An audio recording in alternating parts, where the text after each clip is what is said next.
قیمتی جو آپ دوسرے کو دے سکیں، پیسہ، گاڑی، زمین،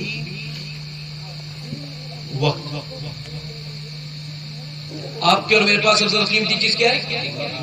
اور مولا علی نہج البلاغہ میں ارشاد فرماتے ہیں اگر زندگی کا کوئی دوسرا نام ہوتا تو وقت ہوتا.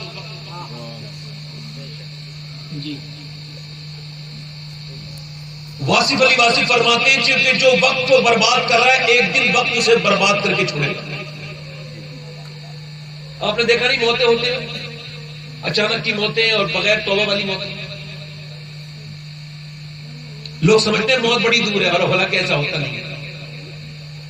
میں نے 5 سال کے بچے کو اپنے ہاتھ سے جب قبر میں رکھا نا تو اسی وقت میں یہ سمجھ گیا تھا کہ موت عمر کے حساب سے نہیں آتی.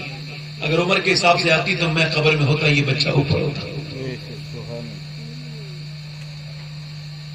کون سی چیز ایسی ہے جو لڑکوں کو، انسانوں کو گناہوں کی طرف لے کے جاتی ہے؟ وہ ہے زندگی کی امید، جینے کی چاہت. اور کون سی چیز ایسی ہے جو گناہوں سے روک کر اللہ کی طرف لے کے جاتی ہے؟ وہ ہے موت کی فکر. جو موت کو یاد نہیں کرے گا وہ نیک ہو ہی نہیں سکتا. یہ میں نہیں کہہ رہا، حضور کہہ رہے ہیں.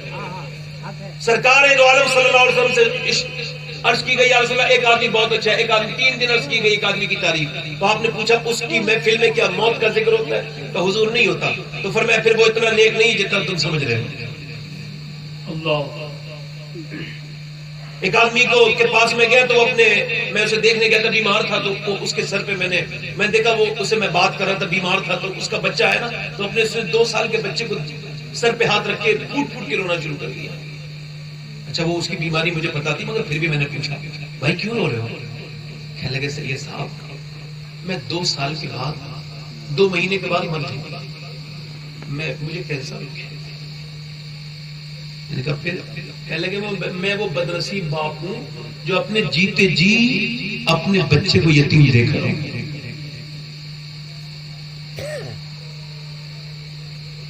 پھر شیخ سعدی کہتے ہیں کہ اگر تم ابھی تک سلامت ہو نا اب تمہارے بچے یتیم نہیں ہوئے تو یہ شکر کا مقام ہے. وہ ہے اللہ تیرا شکر ہے، اگر میں مر گیا ہوتا تو میرے بچے کہاں کہاں بھیگتے.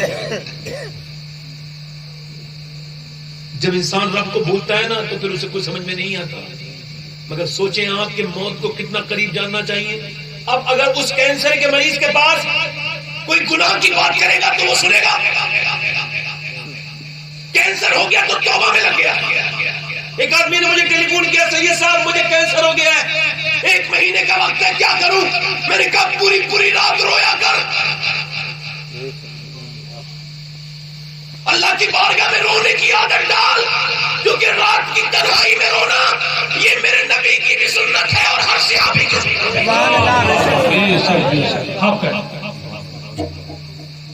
غالب کہتا ہے رگوں میں دوڑتے پھرنے کے ہم نہیں قائل، جب آنکھی سے نکلتا تو پھر لہو کیا ہے. اعلیٰ حضرت فرماتے ہیں یوں تو سب انہی کا ہے پر دل کی اگر پوچھو. اعلیٰ حضرت اتنا روتے تھے کہ آپ کے یہاں پر نشان بن گئے تھے آنسو کے نکلنے. ہم روتے روئے گا تب جب آدمی موت کا اسے جو ہے نا چسکا پتہ. ڈاکٹر ایک رپورٹ لکھ دے نا، ایک رپورٹ کے لائق نہیں ہے یہ جو تکبر کر رہا ہے نا انسان. ایک رپورٹ کے بعد پوری زندگی کی باقی ہار جاتا ہے.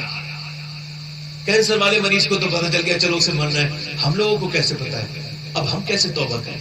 ہم تو بڑی لمبی امیدیں لیے بیٹھے. اللہ اکبر. حضرت عباس حضور کے چچا ایک حدیث لائے ہیں، حضرت امام غزالی وہ کہتے ہیں حضور نے ایک جگہ استنجا فرمایا ہے اور سرکار نے وضو کرنا تھا.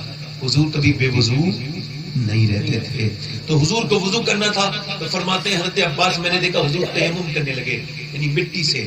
تو مٹی سے تب تیمم ہوتا ہے جب پانی نہیں ہوتا ہے. کہتے پانی کوئی 12-13 قدم دور تھا.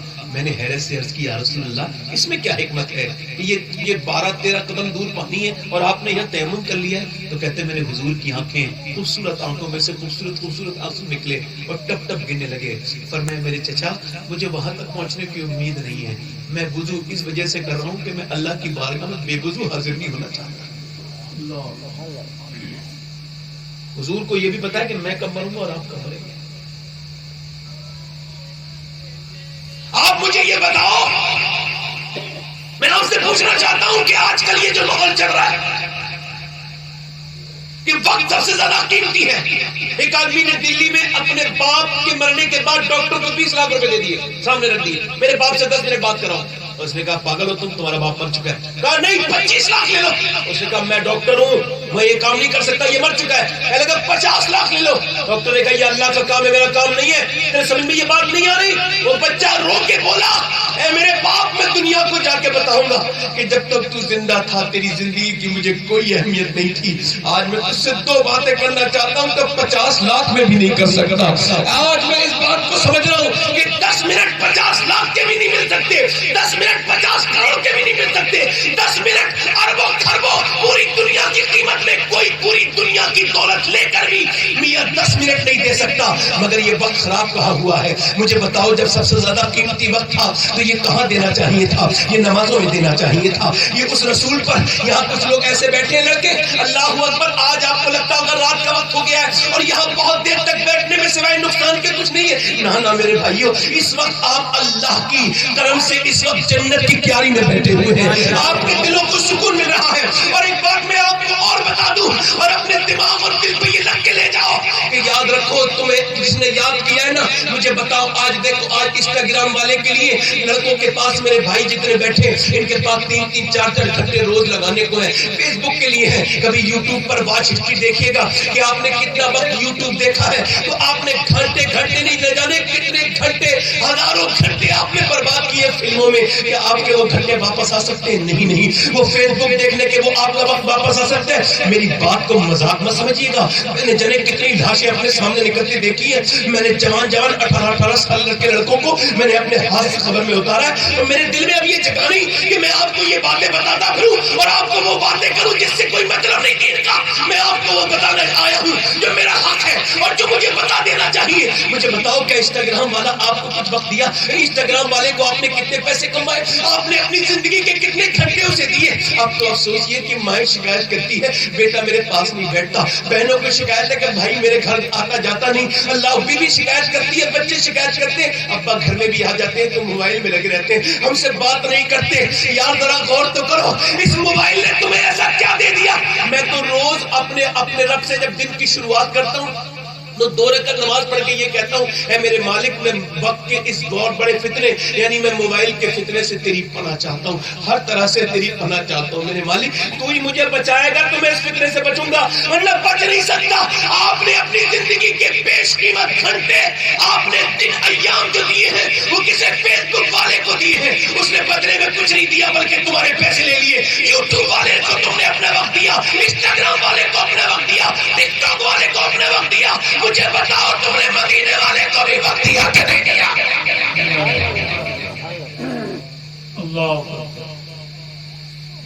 کبھی اس پیغمبر کے بارے میں سوچا جس کے بارے میں میرا امام کہتا ہے جو نہ بھولا ہم غریب ہو۔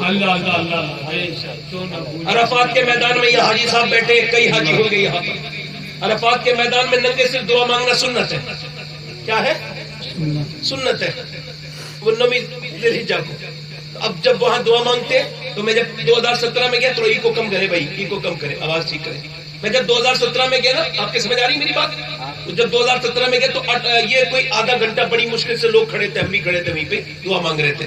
مگر پھر اگلی بار گئے تو 45 منٹ 19 میں جب ہم گئے تو پھر محنت کی تو اس میں 2-3 لوگ بے ہوش بھی ہو گئے۔ پھر ہم اندر آئے، بہترین جو ہے اے سی لگی تھی، بہترین شربت تھا، ساری چیزیں تھیں۔ پھر ایک حدیث یاد آئی کہ جہاں آج آپ پریشان ہیں نا، دنیا کی فیسلٹی ہے، وہاں آج سے 1400 سال پہلے حضرت ابو ہریرہ کہتے ہیں حضور نے آخری حج کے موقع پر اپنی امت کے دھیان سے سننا، امت کے لیے دعا کرنا شروع کی تھی۔ کہتے دعا کرتے کرتے نا میرے حضور کی آنکھوں سے آنسو چلے اور پھر حضور نے اپنے ہاتھ اپنے سینے پہ لگا لیے اور پھر حضور اتنا روئے، اتنا 1 گھنٹہ 2 گھنٹہ نہیں، لگاتار 6 گھنٹے تک ہم گنہگاروں کے لیے دعا مانگتے رہے۔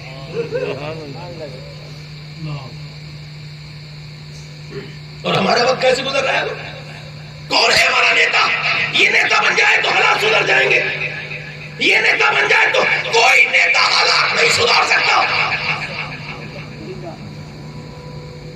یہ ہمارا نیتا، یہ ہمارے لیڈر ہے، یہ ہمارا لیڈر، انہیں لیڈر کیا تم ان کے اوپر قسم کھا سکتے ہو؟ ان کا دامن پہ کوئی داغ نہیں، قسم کھا سکتے ہو؟ کوئی قسم کھا سکتا ہے کہ میرے لیڈر کے سامنے، میرے پردھان جی کے دامن پہ، میرے ودھائک جی کے دامن پہ، میرے ایم پی صاحب کے دامن پہ، یا میرے راشٹریہ ادھیکش کے دامن پہ کوئی داغ نہیں، کوئی قسم نہیں کھا سکتا؟ مگر مسلمان تو اسے بھول گیا جس کی بادشاہت پر قسم کھائی جا سکتی ہے، تو اسے بھول گیا وہ تیرا قائد تک کنہیں اپنا نیتا سمجھ رکھا ہے، کسے اپنا عظیم رہنما سمجھ رکھا ہے۔ ارے میاں وہ ہے تمہارا قائد کہ جس نے 10 سال حکومت کی تھی، کتنی 10 سال اس نے دنیا میں حکومت کی، 10 سال میں اس نے 1000 دھیان سے سننا 1060 شہر فتح کیے 10 سال میں، یعنی اس کے دور حکومت میں 3 دن میں ایک شہر اسلامی حکومت میں شامل ہوتا تھا، ایک شہر 3 دن کے اندر ایک شہر فتح ہوتا تھا۔ اللہ اکبر! اس نے اپنی دور حکومت میں 4000 مساجد تعمیر کروائی، یعنی ہر دن اس کی دور حکومت میں 3 مسجدیں بن کے تیار ہوتی تھی، اتنی مسجدیں بنوائی۔ میاں ذرا غور تو کرو۔ اور پھر اس نے جب ایک کروٹ لی تو کیسر کے غرور کو، گھمنڈ کو مٹی میں ملا دیا، دوسری کروٹ لی تو کسرا کو برباد کر دیا، اس نے نوشیروان کو چھٹی کا دودھ یاد دلا دیا، اس نے مدینے میں 14 پیمد لگا کے پوری دنیا کو حکومت کرنا سکھا دیا۔ مائیکل ہارٹ نے جب